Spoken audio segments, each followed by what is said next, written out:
Bonjour à tous et bienvenue dans la quotidienne. Donc merci de m'accueillir chez vous. Aujourd'hui pour notre rubrique C'est Sport, je vous propose d'aller découvrir le club des Naïades. Jamie Waimo se fera un plaisir de nous détailler tout cela. Ensuite pour notre rubrique On s'occupe de vous, aujourd'hui on parlera de la collecte effectuée par la Croix-Rouge en vue justement des fêtes. On en parlera dans notre rubrique On s'occupe de vous. Et ensuite pour notre rubrique Demander le programme, nous parlerons des 10 ans de la médiathèque de Poindimier. Donc on en parle dans notre rubrique Demander le programme avec Chloé Yentao. Pour l'heure, retrouvons notre invité du jour.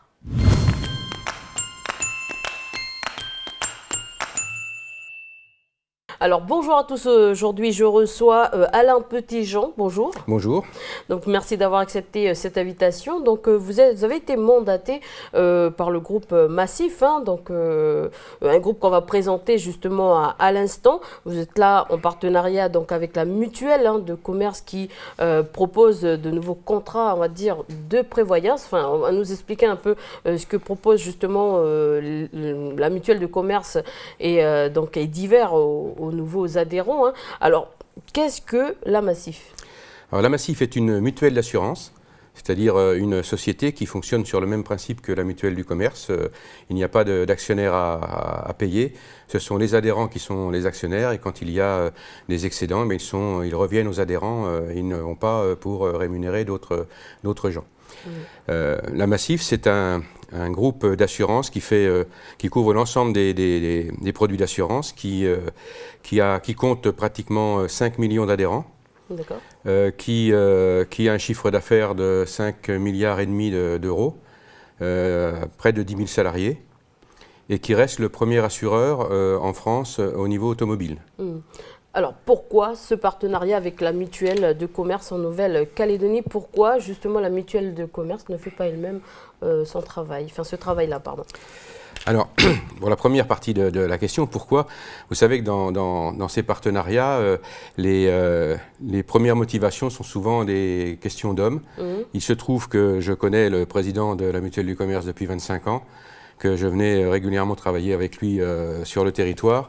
Et donc, quand la mutuelle du commerce a voulu mettre en place un produit de prévoyance et qu'elle a recherché des compétences techniques, elle s'est tournée vers moi et donc vers la Massif dans laquelle j'exerçais à ce moment-là. D'accord, donc c'est des relations. C'est les relations et puis c'est le fait quand même que la mutuelle du commerce connaît la Massif et estime que la Massif fonctionne sur les mêmes bases qu'elle, c'est-à-dire des bases de solidarité, de mutualisation et de fonctionnement démocratique.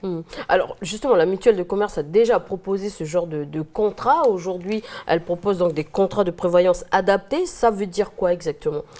Jusqu'ici, la mutuelle du commerce avait une couverture sur le risque santé. Mais ils ont observé depuis quelque temps qu'en Nouvelle-Calédonie, la couverture du gros risque était mal faite. En tout cas, elle était imparfaite et que ce risque était de plus en plus ressenti par les Calédoniens. Et quand je parle du gros risque, ça veut dire quand on a un gros pépin, que dans une famille, eh bien, celui qui amène le salaire à la maison disparaît.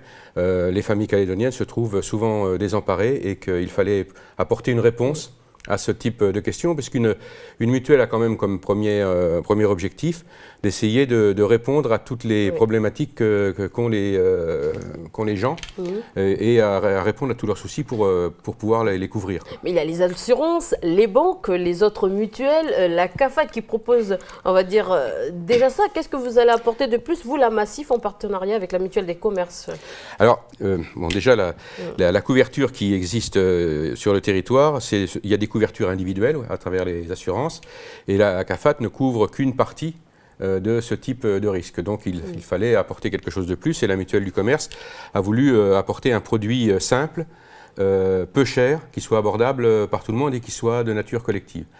Alors l'apport de la Massif, on a discuté de cette question ensemble avec la mutuelle du commerce pour savoir comment mettre en place ce type de produit, parce que c'est un métier particulier et il faut acquérir quelques compétences pour le mener, dans la mesure où notre démarche dès le départ était que ce soit la mutuelle du commerce qui fasse et non pas la Massif. Effectivement. Donc on a regardé quelles étaient les différentes techniques qu'il fallait maîtriser et on a effectué un transfert de savoir-faire, transfert de compétences de la Massif vers la Mutuelle du Commerce. C'est-à-dire qu'on a formé des cadres de la Mutuelle du Commerce dans les entreprises de la Massif pour qu'ils soient en capacité de distribuer ce produit de prévoyance, de le gérer, donc de recevoir les cotisations, de payer les prestations aux Calédoniens. Mais vous le confirmez bien, l'argent reste en Nouvelle-Calédonie. Absolument, c'est le principe de base. C'est que, au lieu que l'argent aille en métropole et revienne ensuite, mais uniquement pour payer les sinistres, là, la mutuelle du commerce reçoit les cotisations, la mutuelle du commerce paye les prestations. Et l'argent qui va vers la métropole, c'est simplement la cotisation que la mutuelle doit payer à la Massif pour que la Massif réassure le produit qui est en Nouvelle-Calédonie. Et si je peux me permettre, j'écoutais récemment le président de la province qui expliquait que c'était un élément important en présentant l'usine du Nord, que l'argent qui est produit par les Calédoniens reste en Nouvelle-Calédonie. Et je me suis dit, on est vraiment tout à fait en phase sur cette démarche. Je pense que c'est pour la Calédonie, c'est de cette manière qu'il faut fonctionner. Alors, on parle justement d'argent, tel que comme la mutuelle présente ça, une cotisation de personnes couvertes, ça semble un peu dérisoire. Donc, on dit, la population pense, une partie surtout, qu'il n'y a plus d'argent, les caisses sont vides, on cherche des nouveaux adhérents. Est-ce que vous confirmez ces remarques-là ou pas? Non, bien évidemment, je ne confirme pas. Que pensez-vous? La démarche de la mutuelle, qui est d'ailleurs commune avec la démarche qu'aurait pu avoir sur le même problème, la Massif, c'est de se dire, il y a un risque qui existe, il faut qu'on apporte une réponse aux salariés de Nouvelle-Calédonie. Et donc, pour cette réponse, c'est ce produit qui va être présenté. Vous savez, en assurance,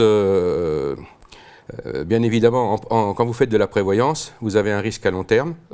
Vous ne pouvez pas savoir si dans le mois qui va suivre les contrats, vous allez avoir 100 cas qui vont se produire ou si vous en allez en avoir 0. Et donc, on fait les calculs de tarifs sur une période un peu plus longue. Mais c'est aussi pour ça que la Massif réassure la mutuelle du commerce. Parce que si tous les sinistres arrivaient immédiatement, il faudrait des fonds énormes pour pouvoir y répondre.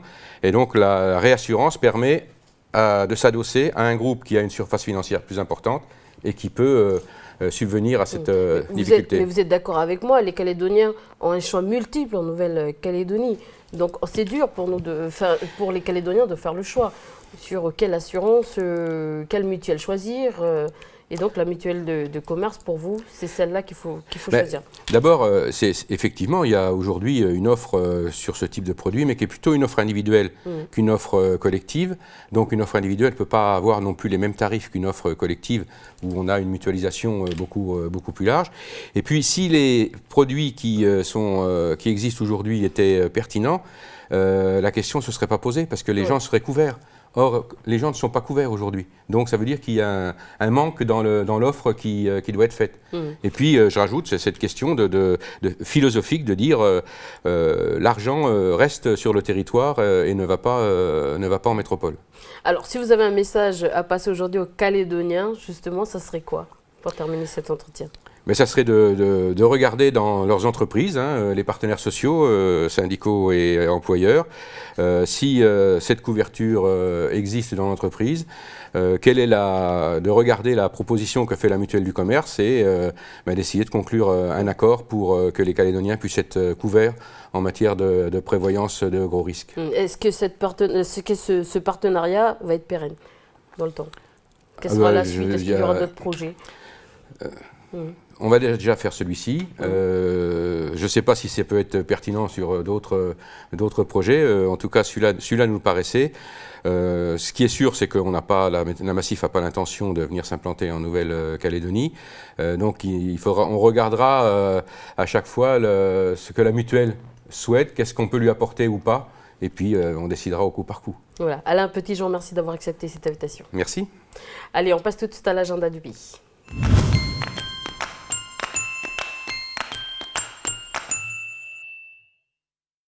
Salut Davina. Salut Élise et salut à tous. Donc aujourd'hui on commence cet agenda avec une petite information importante. Hein. Oui. On parle de l'AFM Téléthon à l'attention des personnes qui souhaiteraient encore faire un don. C'est possible. Il faut le faire par chèque, donc à l'ordre de l'AFM Téléthon, et puis l'envoyer par la poste à l'adresse donc AFM-Téléthon NC BP 1774 98 845 Nouméa Cedex. Voilà, donc ces dons en argent pourront servir pour faire des recherches concernant les maladies génétiques, les maladies rares. Et à savoir que le Téléthon, ça fait 20 ans que la Calédonie participe. Et puis l'objectif, c'était d'atteindre les 20 millions. Mais bon, l'objectif n'a pas été atteint, mais vous pouvez toujours faire des dons. On poursuit l'agenda du jour, donc en allant faire un petit tour du côté de Pointe-Dimier. C'est ça, donc à Pointe-Dimier, il y a en ce moment, donc aujourd'hui et demain, les journées culturelles du côté de Nasséti. Donc à partir de 13h, ça commence. Il y aura notamment des danses traditionnelles, des ateliers culturels, donc du tressage, de la sculpture, de la peinture. Il y aura même des ateliers construction de pirogues. Et puis ça continue demain à partir de 8h du matin, donc avec notamment des tournois sportifs, hein, volleyball, football, pétanque, et puis un podium libre à partir de 15h.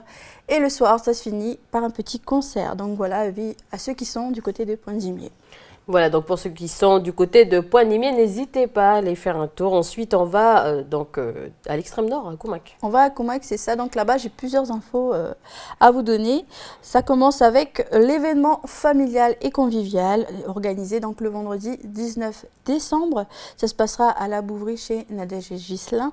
Donc il est prévu de 15h à 17h des animations pour les enfants. Ensuite, de 18h à 20h, un concert. On continue de 20h à 22h avec un karaoké. Et enfin, de 22h jusqu'à 1h du matin, il y aura des DJ qui seront là pour animer un peu la soirée. Ambiance assurée, quoi. Voilà, donc pour ceux qui souhaiteraient avoir des informations, le numéro de téléphone à composer, le 79 75 80. On poursuit Élise, là-bas, du côté de Koumak, il y aura aussi très bientôt le marché de Noël. Donc ça se passera le samedi 20 décembre sur le site du marché de Koumak. Tout simplement, vous y trouverez des objets issus de l'artisanat et pourquoi pas peut-être le cadeau qu'il vous manque, que vous cherchez désespérément, hein, qui sait. Puis une sortie aussi familiale à faire. Hein. Et puis, petite dernière info qui concerne les enfants de la commune de Koumak. Eh bien, sachez que le Père Noël a mis en place une boîte aux lettres du côté de la mairie. Donc voilà, c'est là-bas qu'il faudra déposer votre petite liste de cadeaux. Voilà, donc il y a pas mal de choses qui est proposées dans la commune de Koumak. Ça bouge là-haut. Hein. Mais du coup, dis-moi, qu'est-ce qui se passe pour les gens du Sud, à Nouméa? À Nouméa, écoute, hein, ils ont mis aussi les petits plats dans les grands. Et tu sais que cette année, ils ont fait appel à un designer australien. Hein, attention, ils visent haut. Alors, qu'est-ce que tu crois? Ils ont fait appel à un Australien pour venir illuminer les 4 places. Donc, lui, il est spécialisé dans la lumière, tout ce qui est illumination. Donc, il s'est occupé de décorer les 4 places de la ville de Nouméa. Donc, vous pourrez les voir du 18 au 27 décembre, elles seront illuminées. Donc voilà, petite balade à faire aussi du côté de la capitale. Et puis, on continue au marché municipal. Il y a aussi des choses qui sont prévues, notamment l'opération Festi-Marché qui sera organisée sur 2 journées, en l'occurrence les mardis 23 et le mardi 30 décembre, de 5h à 18h. Donc voilà, le marché sera ouvert en continu toute la journée. Et puis, il y aura différentes animations aussi proposées, notamment des spectacles, des danses. Il y aura aussi, bien sûr, le mardi 23, la présence du Père Noël et de ses lutins qui viendront distribuer des bonbons pendant que les parents font les petites emplettes. Les enfants iront voir le Père Noël, pourquoi pas. Allez. Et pour finir, à l'approche du week-end, quelques petites consignes avant de prendre justement la mer et pour éviter tout incident. Oui, Élise, on va le rappeler, il faut le rappeler parce que, à force de le rappeler, les consignes elles vont devenir automatiques. Hein, et puis, ils vont le faire, nos amis vont le faire sans y réfléchir. Donc, il y a 5 choses à faire. Hein, c'est même pas long. Donc, il faut bien sûr consulter les bulletins météo, vérifier votre matériel et l'équipement de sécurité de votre bateau. Informer, ça c'est très important, un proche sur l'endroit où vous allez et l'heure approximative du retour. Et puis aussi prendre connaissance des informations nautiques telles que les cartes ou les avis au navigateur par exemple. Et enfin, se munir d'un moyen de communication pour donner l'alerte si on a un souci. Et une fois que ces 5 choses sont faites, ça y est, vous pouvez partir tranquille. Voilà, donc sur ces mots, je vous souhaite un bon week-end. Attention sur les routes et à lundi. Merci Davina. Allez, on passe tout de suite à notre rubrique C'est Sport.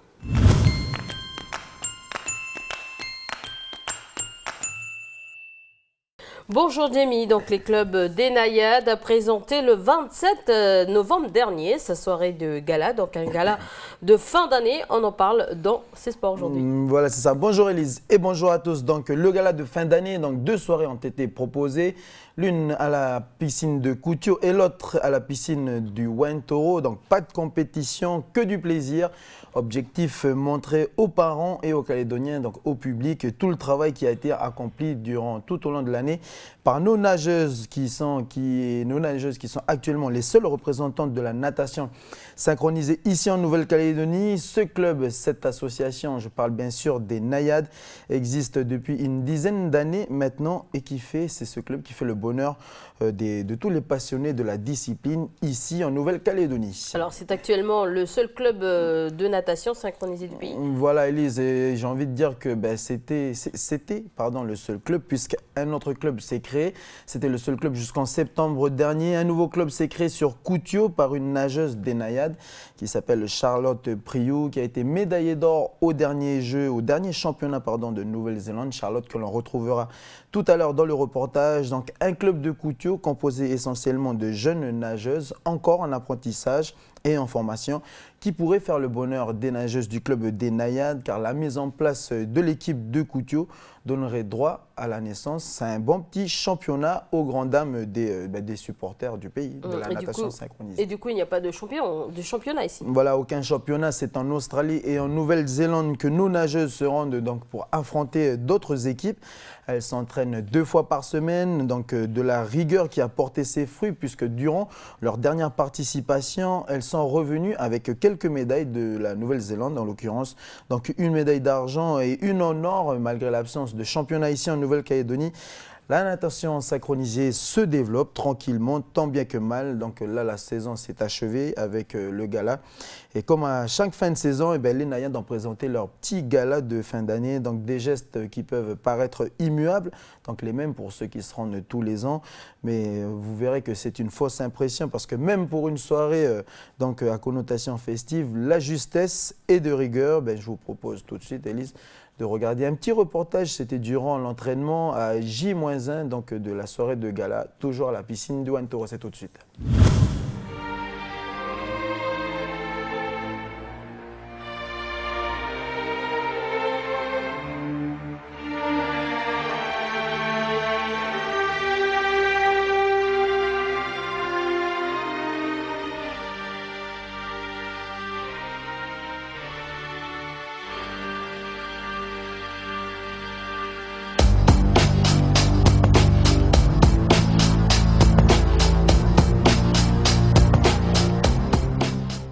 En natation synchronisée, on n'est jamais prêt. Il y a toujours une petite chose qui ne va pas.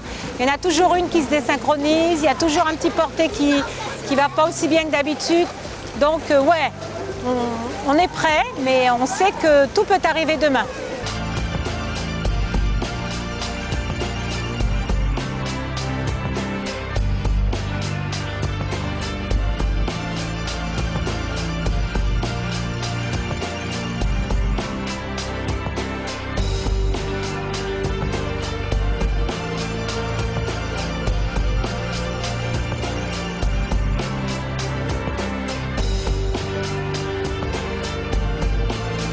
Actuellement, on est en train de répéter pour le spectacle de fin d'année.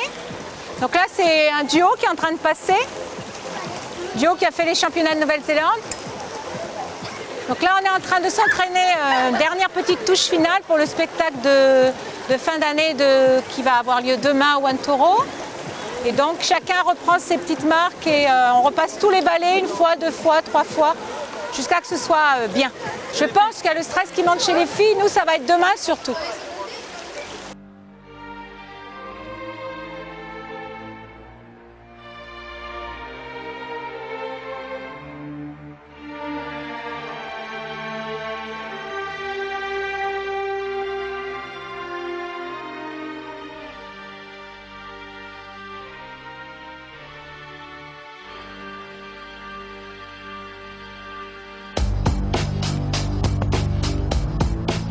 Aujourd'hui, on peut tout ce qui est pas bien correct aujourd'hui, on ne pourra pas le réparer. C'est fait, ça y est. Aujourd'hui, c'est plus pour leur donner confiance pour demain. Mais c'est un travail de toute l'année, hein, donc toute l'année on travaille des éléments techniques et puis dès que la piscine a réouvert en septembre, on s'est mis à faire tous les balais. Et il y en a certaines qui font 6 ou 7 balais demain soir sur les 18. Il y en a qui font beaucoup de danse. C'est un peu difficile de ne pas avoir toujours les mêmes erreurs parce qu'on a pratiquement toujours des filles nouvelles. Donc les nouvelles, forcément, elles répètent les erreurs des anciennes nouvelles. Donc les groupes des premières années, deuxième année, c'est toujours très compliqué. Après, les autres, c'est un travail de toute l'année à répéter parce que c'est de la natation synchronisée. Donc ce qu'il faut travailler, c'est la synchro. C'est pour ça qu'on tape à la cuillère, c'est pour ça qu'on compte. Et c'est pour ça qu'on répète souvent exactement 10 fois la même chose, parce qu'un simple mouvement de bras, il faut qu'il soit parfaitement pareil. La seule contrainte là maintenant, c'est être sûr que tout va bien aller pour demain, et qu'elles seront à l'heure, et qu'elles seront prêtes, et que souvent le stress, ça risque de les perturber, donc il ne faut pas que demain, il y en ait une qui craque. Mais à part les petites qui n'ont jamais fait de spectacle, la plupart, elles ont déjà fait au moins 2 galas, donc elles ont un petit peu l'habitude quand même.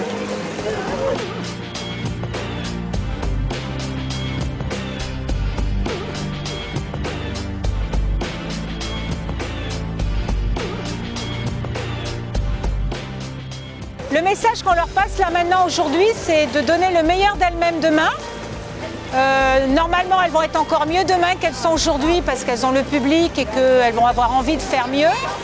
Et puis voilà. Et puis si jamais il se passait quelque chose qui n'allait pas, parce que ça arrive, hein, c'est pas grave. Parce que je sais qu'elles auront fait tout ce qu'elles pouvaient pour faire quelque chose de bien. Donc on leur demande après de prendre du plaisir, de s'amuser. C'est un gala de fin d'année. Et il faut qu'elles donnent envie à certaines jeunes filles qui seront là dans les tribunes, se dire « Ah ben j'aimerais bien faire ça moi aussi » et qu'elles viennent toute l'année prochaine en faire. Voilà.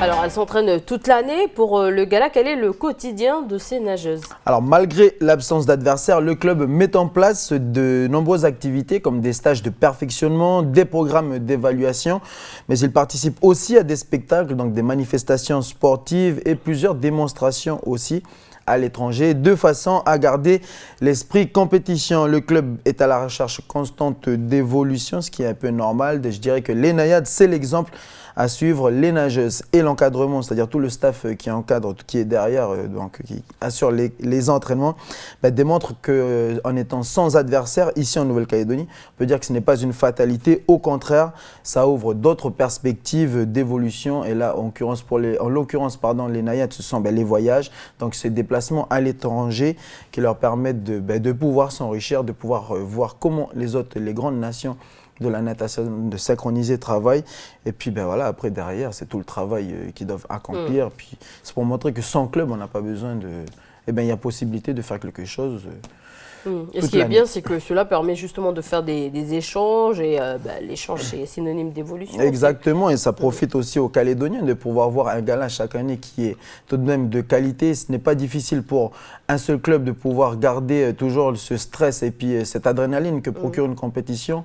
Donc du coup, et voilà, toute l'année, elles s'entraînent à garder ce stress, à travailler avec beaucoup de rigueur. Et puis tout ce qu'on peut dire, c'est chapeau à toutes ces nageuses. Donc tous les ans, ils proposent un gala. C'est un gala un rendez-vous qu'elles ont su fidéliser le public calédonien. Et puis ça nous a permis aussi à nous, NCTV, de pouvoir les rencontrer puis d'assister à cette soirée de gala. Je vous propose tout de suite que l'on regarde ce gala. C'était durant le 27 novembre dernier.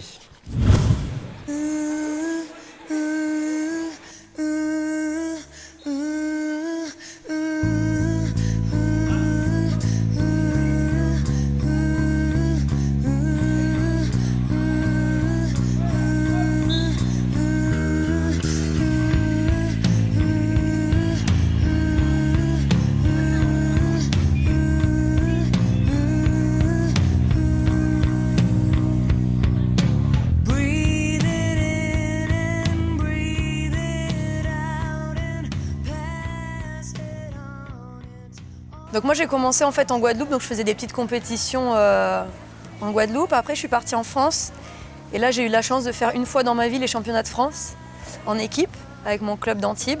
Donc ça, c'est un excellent souvenir. Et après, je suis arrivée ici, ça fait 10 ans que je suis en Calédonie et que j'ai intégré le club des Naïades. Et depuis, on participe aux Océania tous les 2 ans et au championnat de Nouvelle-Zélande. Et pour la première fois, il y a 2 mois, j'ai obtenu une médaille d'or en solo. On avait déjà eu en équipe, mais en solo, ça a un petit goût particulier et très contente.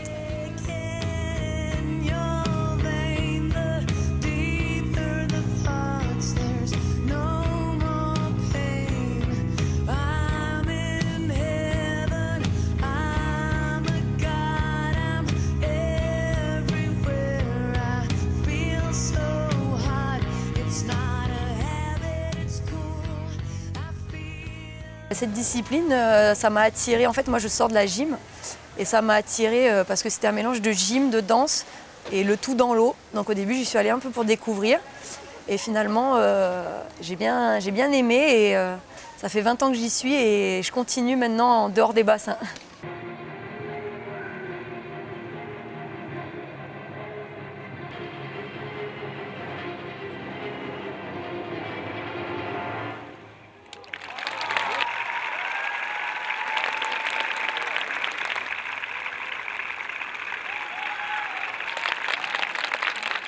Donc les spectateurs, ils voient les sourires, le maquillage, les paillettes. Et en dessous, c'est les bras, les jambes qui travaillent à fond, c'est l'apnée. C'est des heures et des heures de répétition pour être toutes bien ensemble sur les mêmes comptes, sur la même musique. Et c'est un sport très très dur et très très long. C'est-à-dire que c'est pas en faisant 2 mois de la synchro qu'on va arriver à faire quelque chose. Il faut donner l'impression que c'est facile et il faut que ce soit joli. Et donc les gens très souvent ne se rendent pas forcément compte que c'est un sport qui est très très technique. Parce qu'il y a du maquillage, parce qu'il y a des paillettes, parce que les filles elles sourient, parce qu'elles ont l'air de s'amuser. Enfin, c'est quand même le cas, mais c'est vrai qu'après, ça reste un sport et c'est un sport qui est exigeant, qui nécessite beaucoup d'heures d'entraînement. Enfin, il ne faut pas oublier que très souvent les filles nagent en groupe, en équipe, donc il faut réussir à coordonner 9 nageuses qui n'ont pas la même expérience, qui n'ont pas la même technique, qui n'ont pas le même vécu, qui n'ont pas le même caractère, parce que quand on nage en équipe, il faut aussi faire avec les caractères des uns et des autres. Et donc c'est vrai que c'est un sport qui nécessite beaucoup d'entraînement et beaucoup de sacrifices, parce qu'on ne peut pas faire de la natation synchronisée une fois de temps en temps. C'est soit tout le temps, soit on ne fait pas ce sport-là, quoi.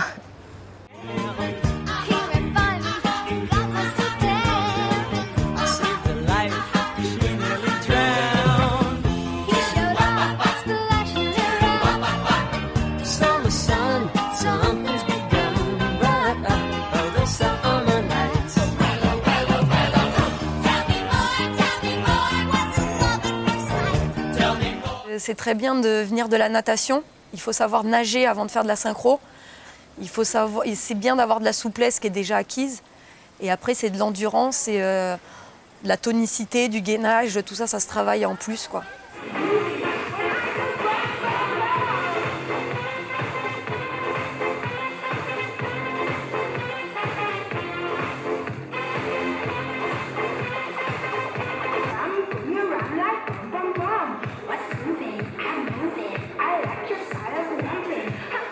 Là, au Naïades de Nouméa, c'est 2 fois par semaine, 2 heures, en période normale.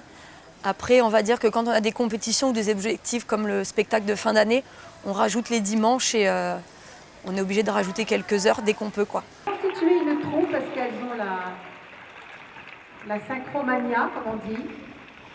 Et voilà.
qui est compliqué, c'est que pendant très longtemps, on a été tout seul.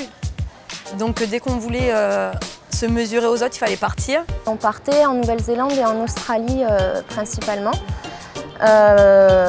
où on se confrontait aux Néo-Zélandaises, aux Australiennes et puis très récemment à d'autres pays comme la Chine ou Singapour.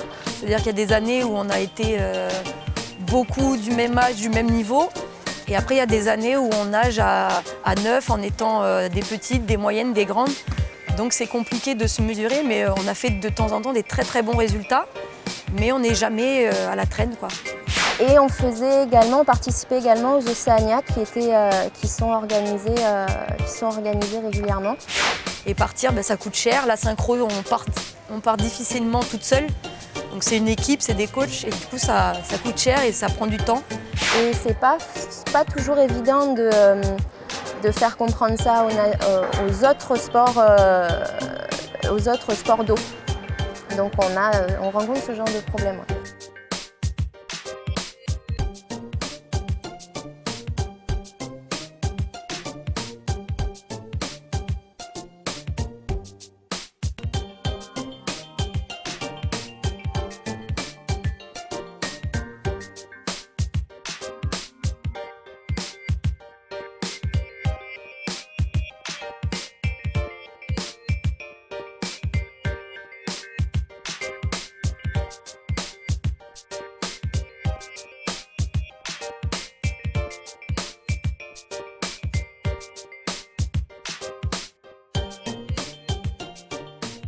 Maintenant qu'un deuxième club s'est ouvert à Dimbéa.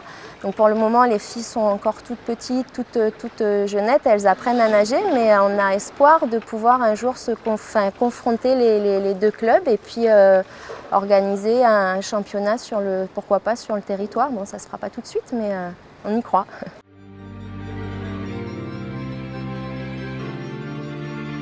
L'évolution, on l'a déjà vu en 10 ans de territoire, c'est parce qu'avant le club des Naïades ne faisait pas de compétition. Depuis 10 ans, on participe à des compétitions, donc ça c'est déjà une belle évolution. Après pour la synchro en général, on commence à s'en sortir au niveau territorial. Un deuxième club se monte, donc on va dire qu'on évolue petit à petit. Et là, moi, mes filles de Dimbéa, elles ont commencé en septembre, donc c'est compliqué d'avoir déjà des objectifs, mais on y croit.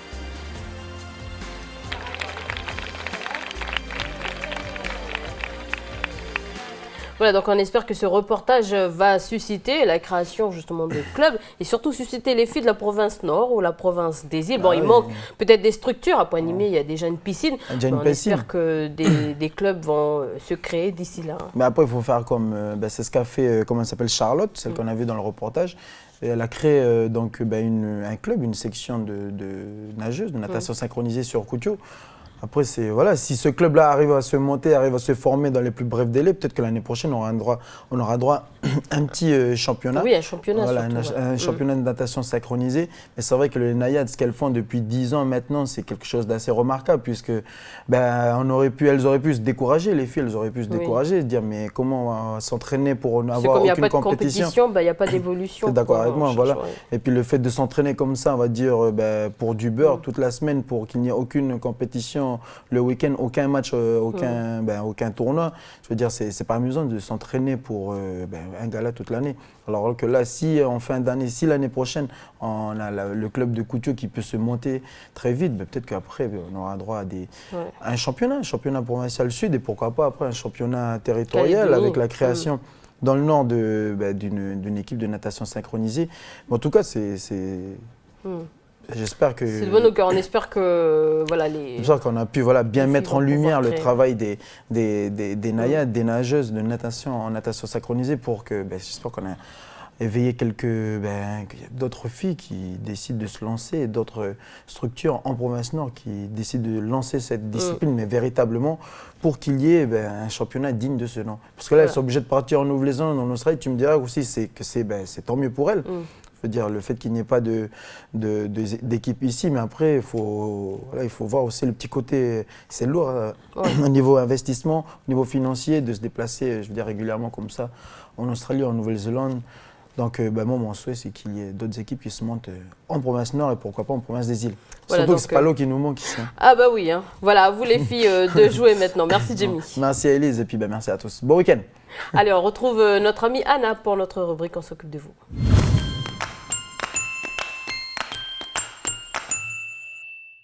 Bonjour Anna, donc nous parlons aujourd'hui d'une collecte de vêtements sur Koné qui a eu lieu le 27 novembre dernier. Cela a été organisé par le SAS Pacifique Environnement et Calédonie Bureau d'études en partenariat avec le Secours catholique et la Croix-Rouge, donc qui est entré dans le cadre de la Semaine européenne de réduction des déchets.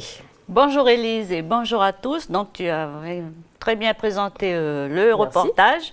Alors, mais avant de parler de cette collecte qui était faite sur Koné, donc un petit rappel sur ce qu'est la Semaine européenne de réduction des déchets.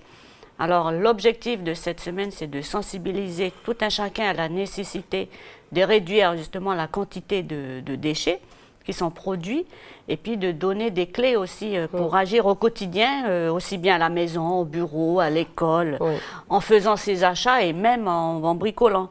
Alors le concept de la semaine, elle est basé sur la prévention.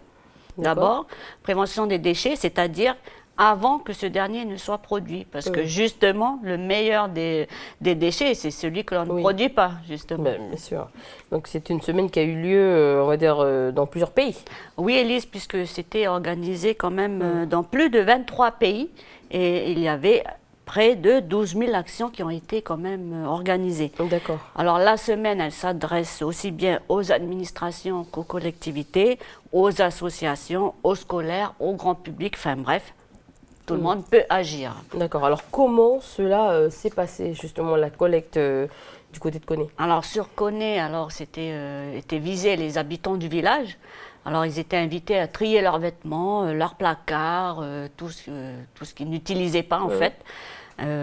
Ça concernait donc les vêtements et aussi la maroquinerie. Donc, tout ce qui est chaussures, ceintures, sacs. Alors, ils ont pu ensuite déposer leurs dons à côté de leur poubelle, tout simplement. Et le jeudi 27, donc, il y a des véhicules qui sont passés pour récupérer les dons. Il y avait donc 2 véhicules, un de la Croix-Rouge avec le Vestibus, dont on a parlé il n'y a pas très longtemps dans un de nos reportages. Et il faut noter aussi la présence de bénévoles de la Croix-Rouge et puis du Secours catholique aussi. Et puis la présence de M. Banfi, donc, qui est un peu le coordinateur de l'opération sur Koné. Donc, lui, il représente la SAS Pacifique Environnement. Et puis, il y avait aussi quelques-uns de ses employés donc, qui étaient venus l'accompagner sur place. D'accord. Alors, la collecte terminée, les dons ont été ensuite répartis. Comment ça s'est passé après? Alors, pas tout de suite, Élise, parce que les dons récoltés ensuite ont été triés et séparés en 3 parties, en fait. Il y avait donc ceux en bon état.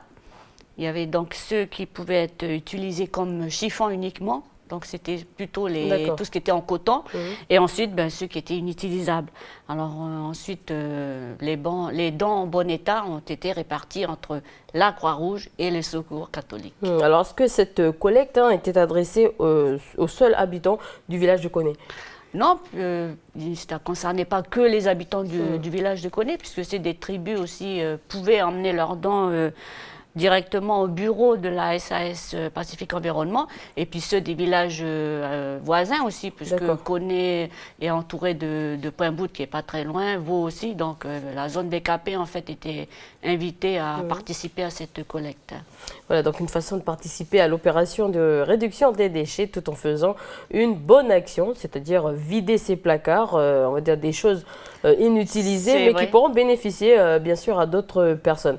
Alors on parlait justement dans une de tes rubriques sur le Vestibus de la Croix-Rouge récemment. Hein.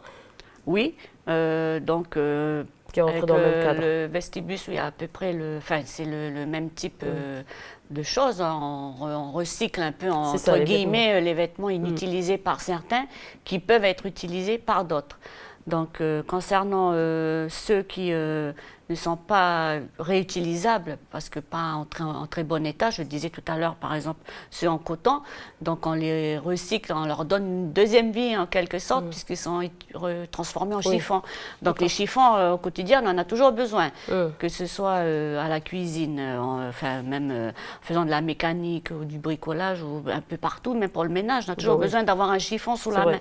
Donc au lieu de jeter comme ça les vêtements qu'on n'utilise plus, donnons-leur une deuxième vie, tout simplement. Mais pour en savoir plus, moi je te propose, et à vous aussi, de regarder ce reportage qui est signé, encore une fois, Elena Navoutou et Stéphanie Marlier.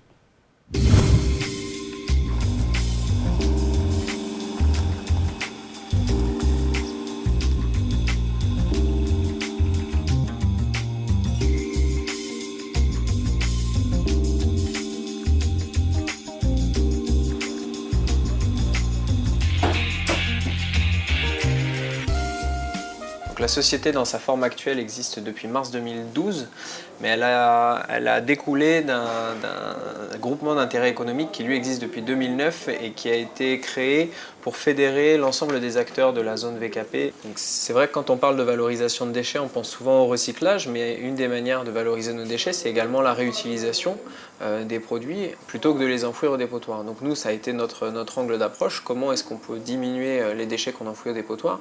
Et nous est venue cette idée d'un partenariat avec les associations caritatives de Koné, donc à savoir la Croix-Rouge et le Secours catholique, d'organiser en porte-à-porte cette collecte de vêtements et dans le but après de pouvoir leur donner ces vêtements qu'on aura récoltés et qui seront après réintroduits dans leur réseau de dons caritatifs.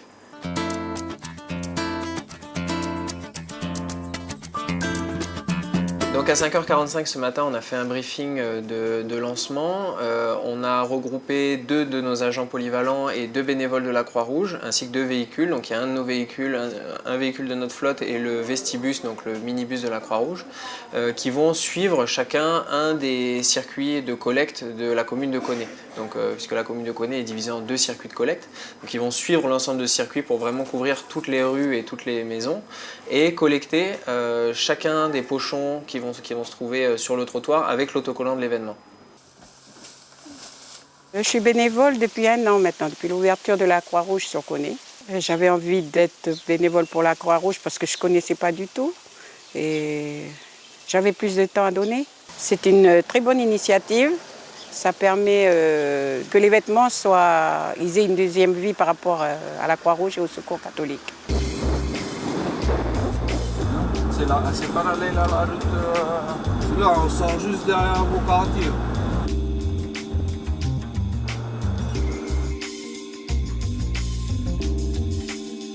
Comme c'est une première, on n'a pas vraiment de retour sur cet événement, ça va vraiment être un test. Donc en quantitatif, on n'a aucun objectif. On va dire que tout ce qu'on pourra collecter, ce sera bien. Bien sûr, plus il y en aura, mieux ce sera. Niveau qualitatif, c'est pareil, on ne sait pas de quoi seront composés les sacs, s'il va y avoir beaucoup à jeter ou pas. Par contre, c'est plus au niveau de la sensibilisation qu'on a des objectifs, c'est-à-dire vraiment que la population prenne conscience que dès à présent, même si on n'a pas du recyclage comme on a l'habitude de l'entendre, il existe des manières simples de valoriser ces déchets et de ne pas les mettre au dépotoir dès aujourd'hui.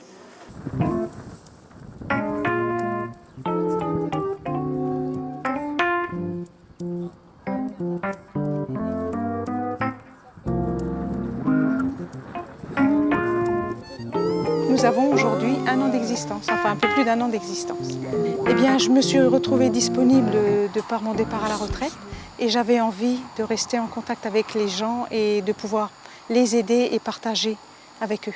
Donc actuellement, c'est essentiellement un service de vestiboutique que nous rendons à la population, mais nous aurions besoin aussi de petits matériels, que ce soit hi-fi, cuisine ou linge de maison, serviettes de toilette, essentiellement des matelas disponibles en bon état. Si ça pouvait se faire, ce sont de grandes demandes qu'on nous fait.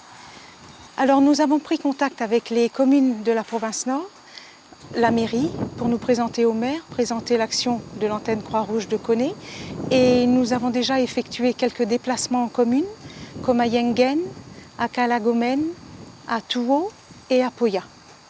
Nous aimerions offrir à la population de la province Nord les mêmes services que ceux qui sont en place à Nouméa, c'est-à-dire un service de secourisme et un service de lutte contre l'illettrisme.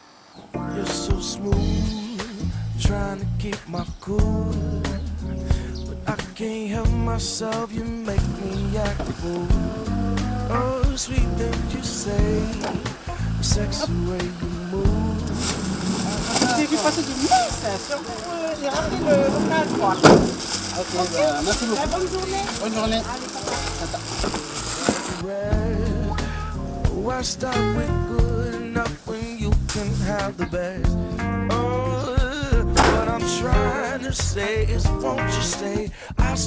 La population est extrêmement solidaire avec la Croix-Rouge puisqu'elle régulièrement elle nous amène des dons en vêtements, en petits accessoires et ces dons sont nombreux et vraiment un grand merci à cette population.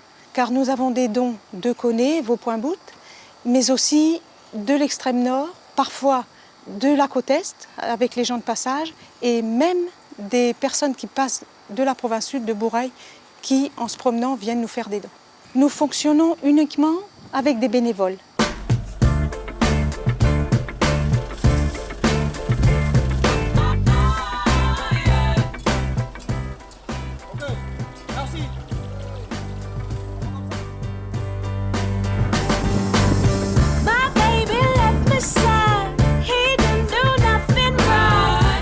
Donc là, les 2 véhicules de collecte vont arriver dans nos locaux et on leur a mis à disposition la salle de réunion qu'on a disposée, qu'on a aménagée pour pouvoir faciliter le tri.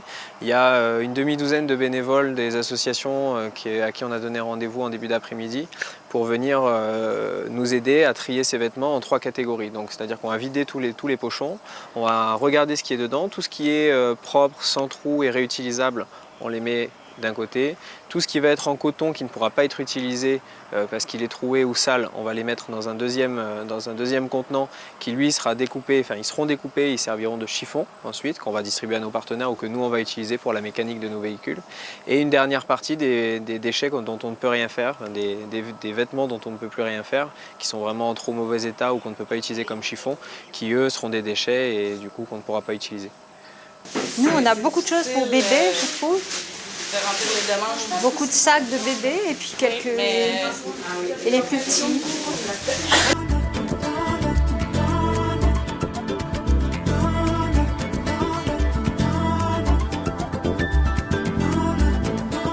Donc ces dons, une fois qu'ils seront triés, tout ce qui pourra être réutilisé en tant que vêtement va être séparé en 2 parts égales et donné, une part va être donnée à chaque association caritative, donc une part à la Croix-Rouge et une part au Secours catholique. Les inutilisables ? Oui, que faites-vous avec les inutilisables ? Ah, on m'avait parlé de récupération pour faire des chiffons, de salles de bain, pour faire des... C'est uniquement quand c'est du coton. Si c'est du synthétique, on peut rien en faire. Synthétique, on peut rien en faire. D'accord. Alors après, en métropole, il y a des... C'est pas donc les chiffons, c'est pas seulement les garagistes, les... C'est ça. J'ai eu une mauvaise info alors. Si, les chiffons, en fait, nous, on va les découper. Enfin, ces tissus-là, on va les découper et ils serviront pour les garagistes, pour les entreprises qui utilisent du chiffon. Par contre... Qui les achète ou qui les... ça dépend. Nous, là, dans ce cadre-là, on va pas les vendre. Oula. Non, ici, on récupère pas.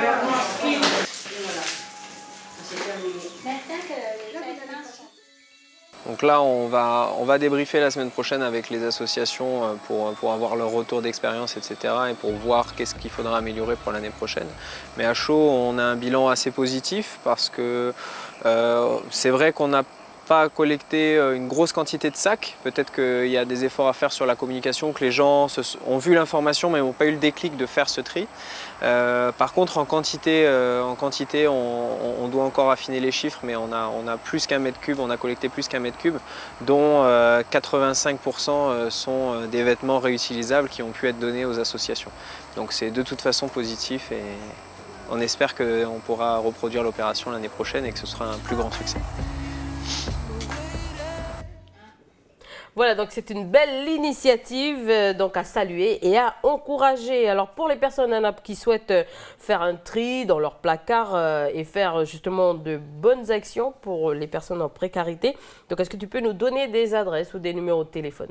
Oui, Élise, celui de la SAS Pacifique Environnement Alors, eux, ils ont un numéro vert, c'est gratuit, profitez. Alors, le 05 05 06 ou alors le 42 85 93. Et puis, j'ai aussi celui de la Croix-Rouge à Nouméa.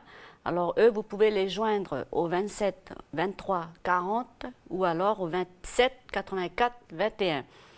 Ils ont un mail également, croix-rouge@mls.nc. Et puis, pour l'antenne de Coné, toujours pour la Croix-Rouge, le 44 50 84. D'accord. Et enfin, un dernier numéro, Élise. Okay. Le Secours catholique à Nouméa, que vous pouvez joindre au 27 11 19. Voilà pour les contacts. Voilà, donc merci Anna et n'hésitez pas à les contacter, à faire du tri dans vos armoires. Cela contribuera non seulement à la réduction des déchets et en même temps pourra, ces dons pourraient aider justement des associations caritatives dans leurs actions de bienfaisance. Donc merci Anna pour toutes ces informations. On te retrouve demain pour une nouvelle rubrique. Non, Elie, je ne crois pas, parce que là, c'est le week-end. On est vendredi, c'est le week-end, désolé. Je pensais que tu travaillais samedi, comme moi. Non. Je plaisante. Bon week-end à toi. Bon week-end. Bon week-end à vous aussi. Allez, on retrouve Chloé pour notre rubrique Demandez le programme.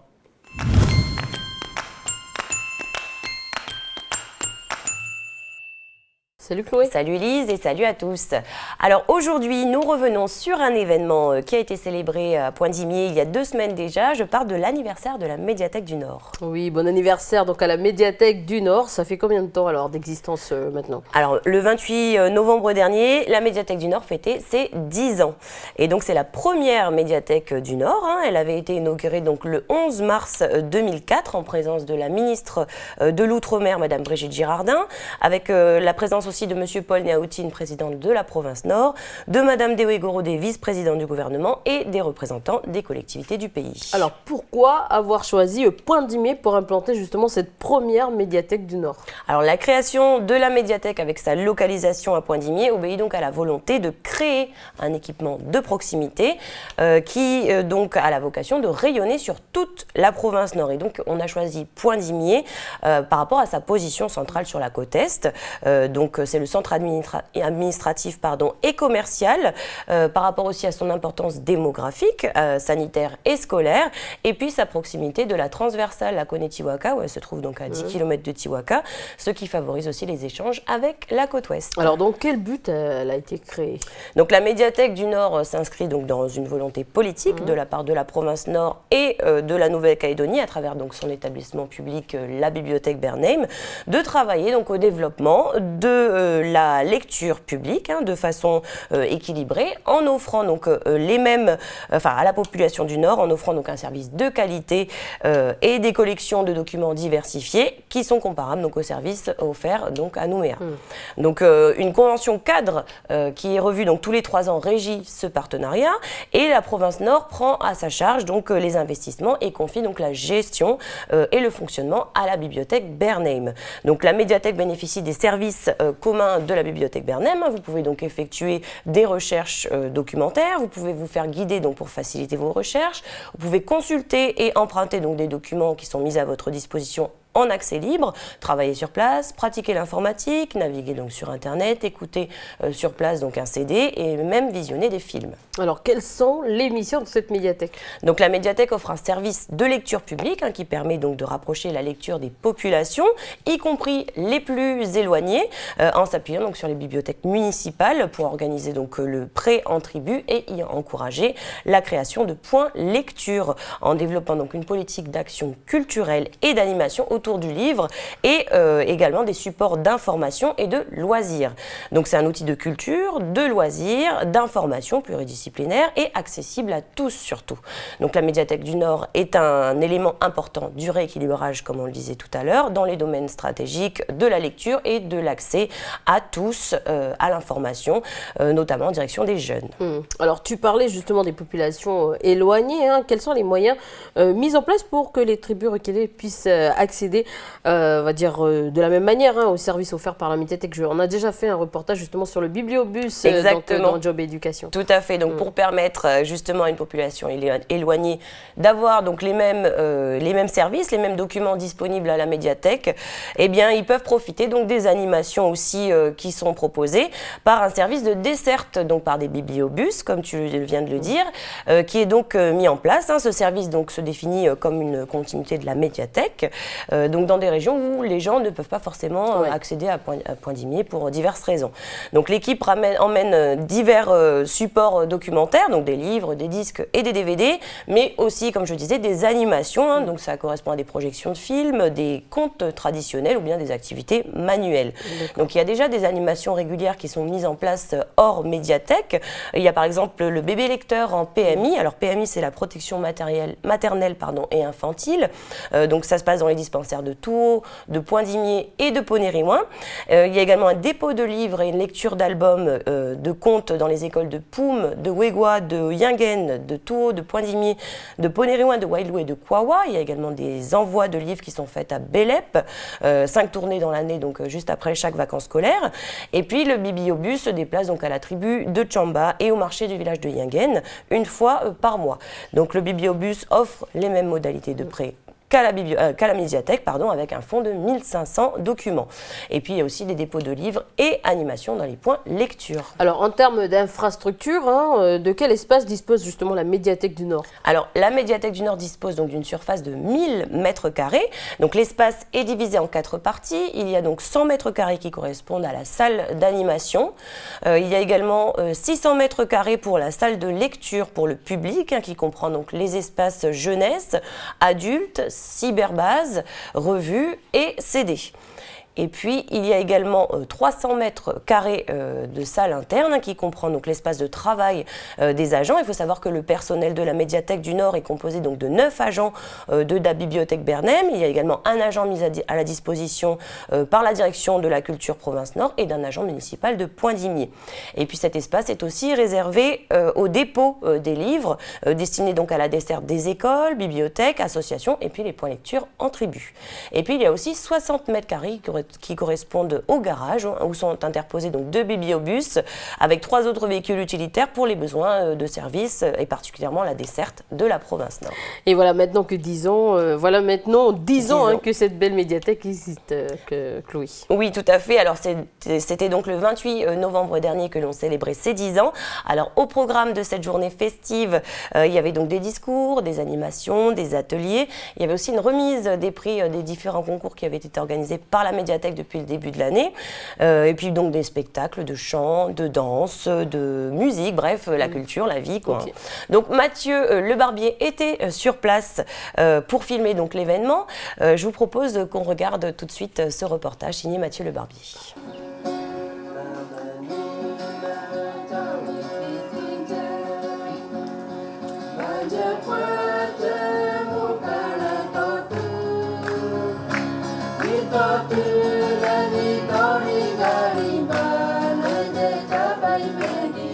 On est réunis pour le 10e anniversaire de la médiathèque du Nord. Alors c'est 10 ans. C'est 10 ans, mais c'est plus que 10 ans. C'est 10 ans depuis l'ouverture de la médiathèque. Mais le travail avait commencé avant. Jean-François Corel, qui est ici, a été l'artisan de ce projet au début. Ça a été une volonté partagée entre la bibliothèque Bernheim et la province Nord que de rendre effectif ce qu'on a appelé dès le début le rééquilibrage documentaire. J'ai même eu l'occasion de le dire avant, mais je crois qu'il y a plus de livres par habitant en province Nord qu'en province Sud aujourd'hui. Donc ça, c'est important de le dire. Ça a été un pari dès le début, la médiathèque du Nord, parce qu'il y avait la volonté politique. Sans volonté politique, ce genre d'établissement, de structure ne peut pas naître. Et puis il y avait aussi des mauvaises volontés qui existaient autour et qui ont dû être combattues. Il a fallu convaincre. Et je crois que au jour d'aujourd'hui, la médiathèque se pose dans le paysage de Poindimié comme une évidence.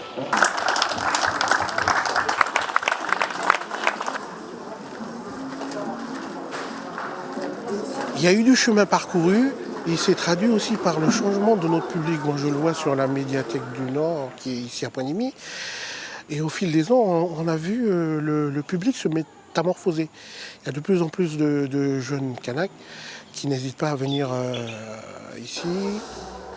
Si au départ c'était 80% du public était blanc, maintenant c'est carrément la tendance inverse. Hein. C'est plutôt 80% du public kanak ou, je ne veux pas dire océanien parce qu'on n'a pas trop des autres ethnies ici, mais 80% du public kanak et surtout jeune, moyenne d'âge 15-16 ans. Quoi.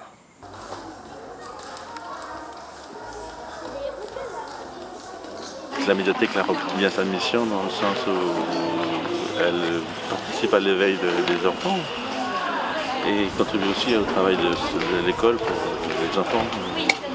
Ça fait déjà 10 ans, mine de rien, ça passe et puis les objectifs sont atteints avec toutes les activités aussi que propose la médiathèque.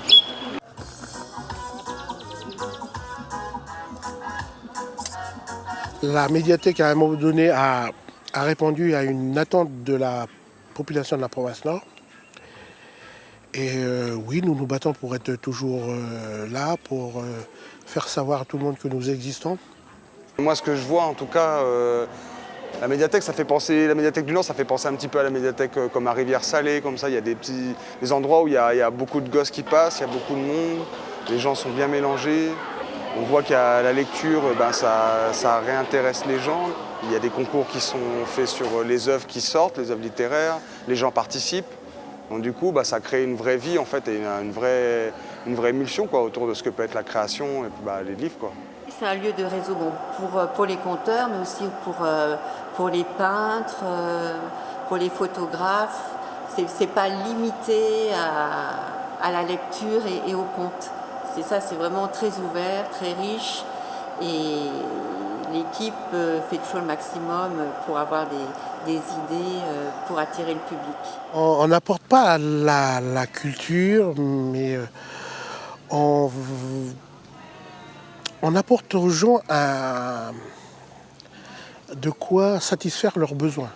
C'est-à-dire, et dedans, ils vont choisir ce qu'ils ont envie de lire, ce qu'ils ont envie d'écouter, ce qu'ils ont envie de regarder. Tu nous dis économiquement faible, politiquement non fiable. Diabolise le pauvre, privilégie le notable. La culture, elle ne se transmet pas, elle se vit. De toute façon, la culture, elle est là, elle est impermanente, la culture. La culture, elle ne peut pas être figée, en fait. C'est quelque chose qui constamment évolue avec les générations qui sortent, quoi. Mais c'est plutôt faire prendre conscience aux jeunes que la vie qu'ils vivent, c'est la culture de tous les jours. La médiathèque va apporter des autres regards par le livre, les revues, l'écoute des CD, les DVD. Donc c'est un choix qu'on leur offre, d'autant plus que la province Nord tient à la gratuité des animations qui sont proposées. C'est un choix que moi personnellement je n'ai pas eu et qu'il faut qu'ils prennent conscience que ce choix existe, qu'il est gratuit, mais on ne peut pas tout leur amener à portée de main, mais qu'il faut qu'ils se déplacent aussi pour venir chercher ce choix qui constitue leur culture, notre culture en général. Voilà, donc on lui souhaite longue vie à cette belle médiathèque. Et puis, quant à nous, on va continuer, Chloé, dans notre périple. Et puis, on continue avec les spectacles à venir. Oui, alors ça se passe du côté de Dambéa. La ville de Dambéa invite donc le public à venir découvrir les talents de cette commune. Donc, à l'occasion d'une quinzaine portes ouvertes au centre culturel de Dambéa. Donc, ça a commencé déjà mercredi 3 décembre et ça dure jusqu'au samedi 20 décembre. Donc, aujourd'hui, par exemple, à 19h, c'est une soirée danse placée sous le signe de la découverte avec les prestations de Fabienne Pellissier, professeure de danse classique et contemporaine. Donc la soirée sera rythmée également par des danseuses orientales de l'association Balafon. Et puis demain, samedi 13, à partir de 17h, est organisé donc un concours de musique. Vous pourrez venir encourager donc les nouveaux talents qui y ont participé. Donc 4 à 8 groupes s'affronteront sur la scène du centre culturel de Dambéa jusqu'à 18h.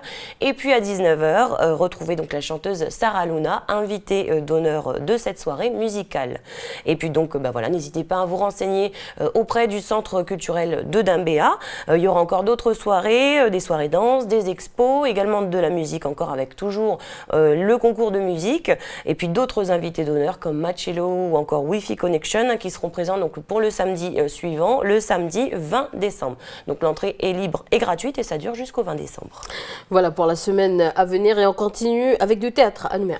Oui, alors c'est le Centre d'art de Nouméa qui accueille donc du 12 au 14 décembre 3 représentations du spectacle Sérieux s'abstenir. C'est une création mise en scène donc par Alain Mardel et présentée par l'ACAPA, l'association calédonienne d'aide aux personnes âgées, dont une partie des recettes sera reversée donc au Téléthon.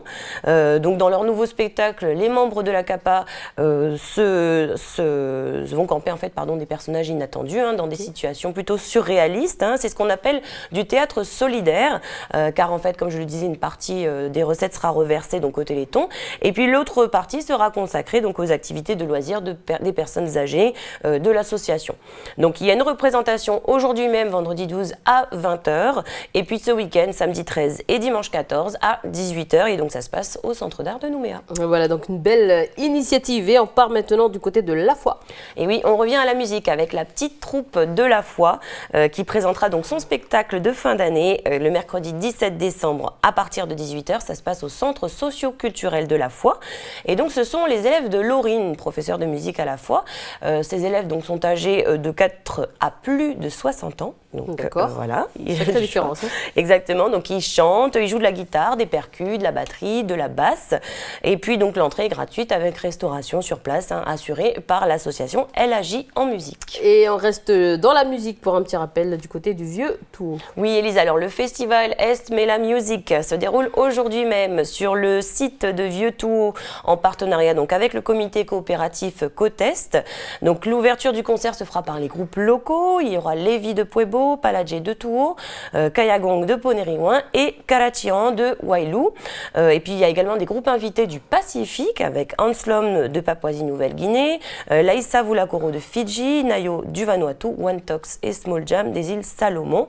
Et voilà, donc ça se passera de 14h à minuit sur le site de Vieux Tour. D'ailleurs, Wantox avait participé aux Flèches de la musique, il avait remporté un prix, je crois. Tout à fait, exactement. On salue aussi Wantox qui a remporté donc la Flèche de la musique dans la catégorie variété musique du Pacifique. Ok, on poursuit avec les expos du moment. Oui, alors on commence avec le 8e salon du petit format. Ça se passe à l'Éclectique à Nouméa. Cette exposition est strictement réservée à des œuvres originales. Et donc c'est un salon d'art qui est ouvert à la création contemporaine, la création classique, avec de la création aussi moderne, figurative ou abstraite, et qui fait donc se côtoyer les artistes professionnels et amateurs. Et donc cette année, ils sont plusieurs dizaines d'artistes à accrocher leurs œuvres au CIMES de l'Éclectique. Donc l'originalité de cette exposition réside dans le format des œuvres, qui donc pour l'art mural, c'est-à-dire les peintures, le collage, les dessins, et pour les objets en volume, donc les sculptures et la céramique, doit rester donc de petites taille. Donc le succès de ce salon réside également dans la diversité des techniques employées. Donc on retrouve bien sûr des peintures à l'huile, de l'aquarelle, de l'acrylique, des gravures, des pastels, du collage, des bijoux également, du tissu, des pierres, du métal, etc. Voilà, donc n'hésitez pas à aller faire un tour et on finit à Nouméa, donc dans un tout nouvel espace d'exposition. Oui, alors ça se passe à Magenta, au 21 rue Félix Broche. C'est un espace d'exposition qui s'appelle donc le Mur 21, un nouvel espace d'exposition qui est constitué donc d'un mur préparé donc pour y accueillir des œuvres, un dispositif d'éclairage afin donc de mettre en valeur le travail des artistes, le tout dans un cadre verdoyant qui invite à la rencontre et à la discussion. Donc c'est ce samedi 13 qu'aura lieu donc l'inauguration du Mur 21 avec donc l'ouverture de la première exposition intitulée Angeles, l'exposition donc d'un artiste originaire du Costa Rica qui s'appelle Jaime Humana. Et donc son exposition Angeles, c'est une série en fait de 9 anges, des petits formats en acrylique et en encre de couleur. Et donc l'expo est accompagnée le jour de l'ouverture par la présentation également d'une collection de bijoux de l'artiste avec donc ces mêmes anges. Donc l'expo débute ce samedi et va durer jusqu'au mercredi 14 janvier 2015. Voilà, donc n'hésitez pas toujours à y aller. Merci Chloé pour cette programmation culturelle. Avec plaisir, merci à tous, à très vite. Allez, on retrouve Mara pour notre rubrique La Science et nous.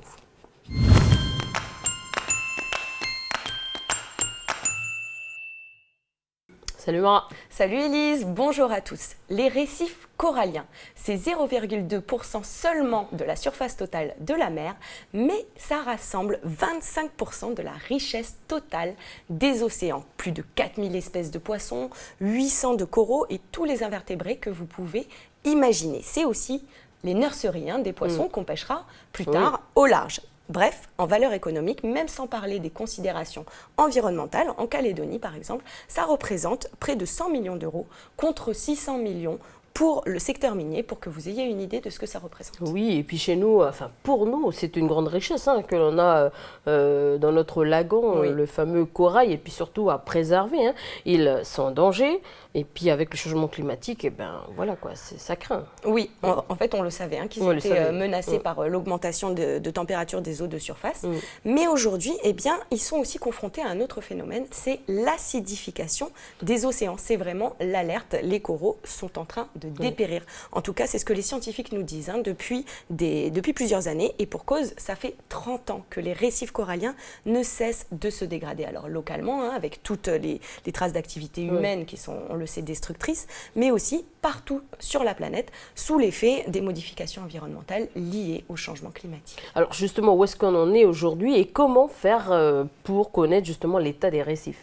Eh bien, comme toujours en science, l'observation est fondamentale. Un groupe de scientifiques a décidé de photographier les coraux, tout simplement. Alors, ça fait beaucoup de photos à prendre, t'imagines ? Ouais. Alors, je vous propose qu'on aille voir comment ils s'y prennent. C'est parti. Les récifs coralliens sont chaque jour un peu plus menacés par le réchauffement climatique. Pour mieux connaître l'état des coraux et ainsi les préserver, des scientifiques ont décidé de les photographier à l'aide d'un appareil ultra sophistiqué. Une opération titanesque est conduite actuellement dans le triangle du corail qui regroupe les fonds marins de 6 pays d'Asie du Sud-Est. Ce territoire représente un tiers des récifs coralliens mondiaux.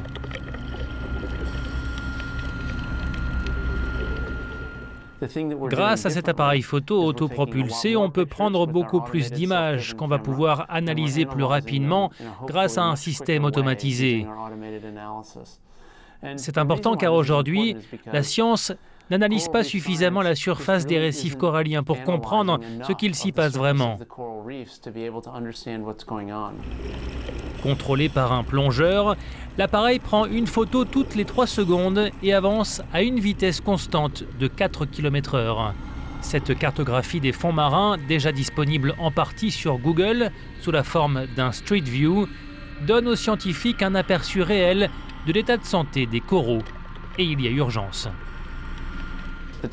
Il est temps de prendre des mesures car le réchauffement climatique, les activités humaines affectent la capacité fondamentale des coraux à maintenir la vie. Et si nous ne faisons rien, tous les récifs coralliens du monde entier seront menacés.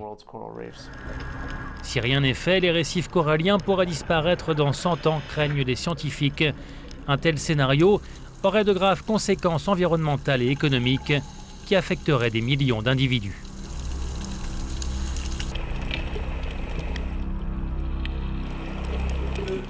Et bien voilà, on se rend toujours, on va dire, compte quand c'est trop tard. Tout ça à cause du réchauffement climatique. Oui, c'est vrai. Alors il y a peu, c'était surtout donc, cette augmentation de température qui a été dénoncée par les spécialistes. Une augmentation qui est estimée à environ 0,2 degrés Celsius par décennie au cours des 30 dernières années. Donc ce serait ce phénomène qui serait responsable des épisodes de blanchissement qui affectent de plus en plus souvent les coraux. En fait, ce qui se passe à ce moment-là, c'est que les cellules du corail perdent les algues unicellulaires qui normalement vivent en symbiose avec elles. Et donc les tissus vivants deviennent translucides, ce qui laisse apparaître bien entendu le squelette calcaire. Et tu disais aussi que l'acidification des océans justement y est aussi pour quelque chose. Oui, alors là c'est de l'avis unanime des spécialistes. L'acidification des océans est un danger d'envergure pour les coraux. En fait, à cause d'elle, eh bien, les coraux risquent de ne plus pouvoir fabriquer leur squelette calcaire. Risque serait, ça fait beaucoup, si, on va dire, si tout ça. Est-ce que la situation est aussi sombre qu'il paraît? Ça marche comment déjà l'acidification des océans? Alors, ce phénomène d'acidification des océans, en fait, il est consécutif à la dissolution dans l'eau de mer d'une partie du dioxyde de carbone produit par les activités humaines. Alors, le truc, c'est qu'au départ, on trouvait ça plutôt cool, cette dissolution, parce que c'était bénéfique. Oui. On pensait que c'était bénéfique pour la planète, puisque ça stockait, ça ralentissait l'augmentation de l'effet de serre en stockant le CO2, si tu veux. Comment ça ralentit l'effet de serre? Écoute, on considère en fait depuis le début de l'ère industrielle que les océans ont absorbé 1/3 du CO2 d'origine humaine à un taux de 22 millions de tonnes par jour. Donc autant de CO2 qui n'a pas atterri dans notre atmosphère. Okay. Ça a l'air bien vu comme ça, on ne peut pas dire le contraire. Mais hélas, cette dissolution du CO2 a un coût qui est assez cher à payer. Depuis une dizaine d'années, on constate qu'elle provoque une acidification des eaux de mer de surface. En fait, en se dissolvant dans l'eau, le CO2 va former instantanément des ions hydrogène accompagnés d'ions bicarbonate. Et les ions hydrogène sont acidifiants, ce qui provoque l'acidification. D'accord, donc les océans s'acidifient. Ça veut dire quoi exactement? Qu'ils ont un goût acide? Bon, question bête, mais bon. Non, c'est une histoire d'ions. C'est une histoire de pH qui est inversement corrélée à la concentration d'ion hydrogène. Lorsqu'il est inférieur à 7, il est acide et lorsqu'il est supérieur à 7, on dit que le milieu est basique. Mais il a décru de 0,02 unités par décennie au cours des 30 dernières années, ce pH. Et on estime qu'entre la période pré-industrielle et aujourd'hui, on est passé de 8,2 à 8,1. Finalement, ça paraît pas très impressionnant. Vu comme ça, oui, mais rapporté à la concentration en ion hydrogène, ça signifie une augmentation d'environ 26% de l'acidité des eaux. Donc là, c'est déjà beaucoup plus impressionnant. Et ce changement, il affecte les coraux. En fait, l'acidification de l'eau de mer ralentit le processus justement de synthèse du squelette calcaire, c'est ce que je vous disais tout à l'heure. Par exemple, si on prend une concentration atmosphérique de CO2 qui soit le double de la concentration actuelle, lors des expériences en laboratoire, à une telle concentration, la vitesse de calcification, la vitesse de fabrication du calcaire, elle diminue jusqu'à 80% selon les espèces et les modalités expérimentales. Sur le terrain, vous allez me demander, c'est beaucoup plus difficile à évaluer les effets de l'acidification, mais des scientifiques ont mesuré tout de même une diminution de la croissance d'environ 14% sur la grande barrière de corail. Mais bien entendu, les liens de cause à effet sont difficiles à prouver dans ces conditions. D'accord, donc on ne sait pas si c'est forcément l'acidification qui est en cause. Voilà. Mais vu que c'est prouvé en laboratoire, donc on va les croire, ça doit être, on va dire bien ça quand même. Oui. Donc qu'est-ce qui est fait justement pour lutter contre ça? Réduire les émissions de dioxyde de carbone, j'ai envie de dire, ça serait pas mal. C'est le challenge du siècle, on le sait, c'est laborieux, on a du mal à se détacher. Et demander aux grands pays justement de faire un geste. Oui, voilà, mais c'est tout un engrenage à mettre en forme, c'est vraiment pas si facile que ça.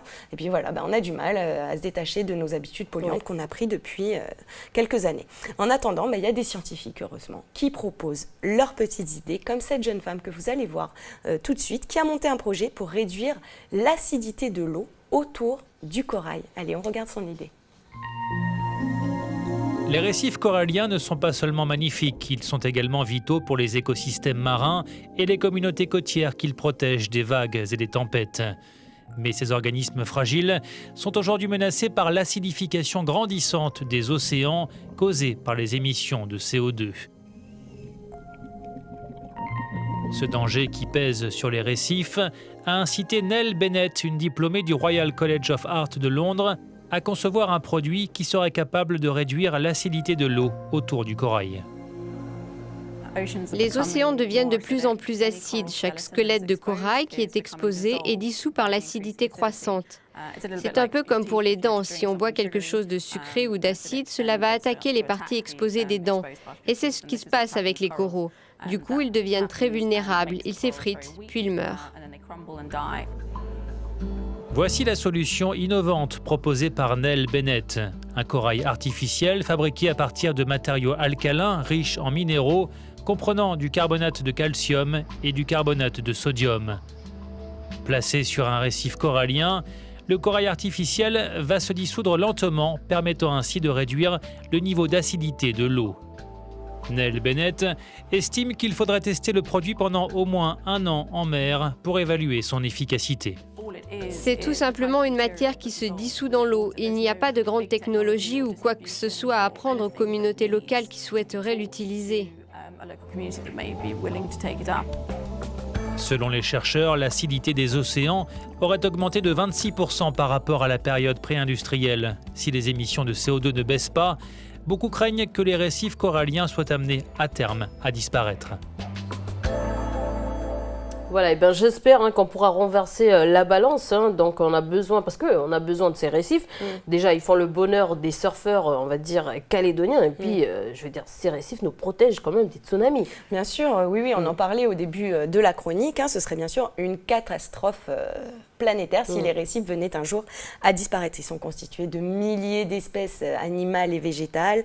C'est une biodiversité qui est absolument fabuleuse et des paysages magnifiques. Voilà, il y a plusieurs types de récifs, comme on le sait. Il y a les barrières de récifs, il y a l'atoll qui entoure un lagon central, il y a le récif frangeant. Et au même titre que les mangroves, eh bien, le récif a un rôle de protection naturelle des côtes, comme tu disais, Élise, sans compter évidemment toutes les ressources alimentaires et puis l'attrait touristique qu'il suscite. Voilà, donc c'est une ressource d'une valeur inestimable à préserver de toute urgence, absolument. Oui, après on en avait parlé dans une précédente chronique, alors je ne sais pas si tu t'en rappelles, c'était sur l'impression en 3 dimensions, j'en ai beaucoup parlé cette année, je dois dire.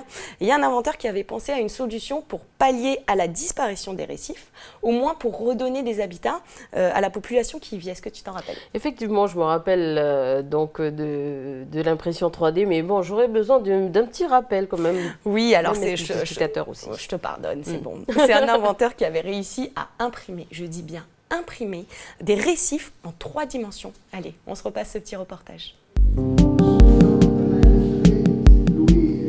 Ce qui pourrait paraître comme des coraux sortis des fonds marins a en fait été fabriqué de toutes pièces. Derrière cette prouesse, une imprimante 3D un peu particulière.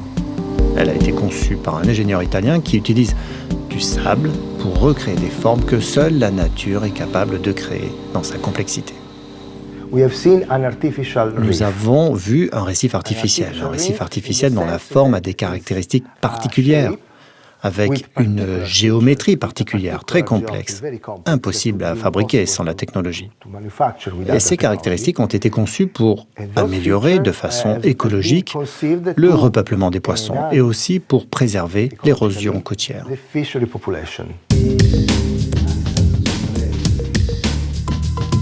Couche après couche, cette imprimante hors norme, une des plus grandes au monde, mélange du sable avec un liant naturel pour créer des structures de pierres complexes pratiquement impossibles à produire à la main. L'idée, c'est de prélever les matériaux directement dans les fonds marins, de prendre le sable exactement à l'endroit où on va mettre l'objet. Des programmes pilotes sont actuellement en train de tester et de mesurer l'impact de ces récifs artificiels. Ils sont menés à bien par l'université de Southampton. Ils ont été immergés dans les zones côtières du Royaume-Uni, mais aussi de Bahreïn et d'Oman.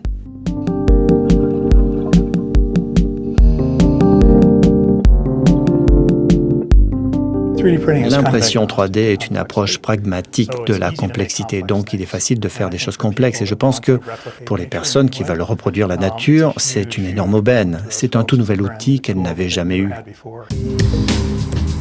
Une première étape prometteuse dans la lutte pour la restauration des habitats des récifs. Voilà, donc c'est peut-être la technologie qui va nous sauver, on va dire, des dégâts qu'elle a elle-même engendré finalement, n'est-ce pas Mara? Voilà, ce serait complètement le combat. Alors, mais au niveau des vrais coraux, est-ce qu'il y a encore de l'espoir finalement? Ben ça, écoute, j'ai envie de dire, on ne peut pas être trop catégorique, on ne peut pas dire, voilà, tous les coraux vont disparaître et tout, on n'en sait rien. La nature, elle est pleine de surprises et puis surtout, elle est bien plus forte que ce qu'on peut penser, nous, petits humains, j'ai envie de dire. Il y a des scientifiques qui ont démontré, par exemple, que certains coraux méditerranéens, quand ils sont placés dans une eau qui est expérimentalement acidifiée par dissolution de CO2, eh bien, ils continuent, eux, à calcifier, à fabriquer du calcaire. Donc, ils ne sont pas touchés par l'acidification? Eh bien, écoute, apparemment non, parce que dans ce cas-là, ils ont continué à fabriquer du calcaire normalement. Après, est-ce que c'est une spécificité de l'espèce qui a été étudiée? En fait, on ne connaît pas. On ne connaît pas les paramètres cellulaires qui confèrent au corail sa capacité à tolérer ou pas l'acidification des océans. En tout cas, ce qu'on peut dire, c'est qu'entre les visions les plus pessimistes des uns et l'incertitude des chercheurs les plus modérés, ce qui est sûr, c'est qu'il faut réduire nos émissions de CO2 et limiter les dégradations locales, pollution, destruction. Même faites attention quand vous marchez dans le lagon à ne pas piétiner les coraux, puisque voilà, ils subissent ça depuis plusieurs décennies et ils vont commencer à avoir un peu de mal à survivre. Et ne pas oublier, surtout la nature est plus forte que nous. Voilà le petit message, il faut la respecter. Merci Mara. Merci à toi Élise, merci à tous, à très bientôt. Voilà, c'est la fin de cette émission. Merci de nous avoir suivis et n'oubliez pas, donc Annecy TV vous permet de gagner des cadeaux. C'est la fin de cette émission. Tata à tous.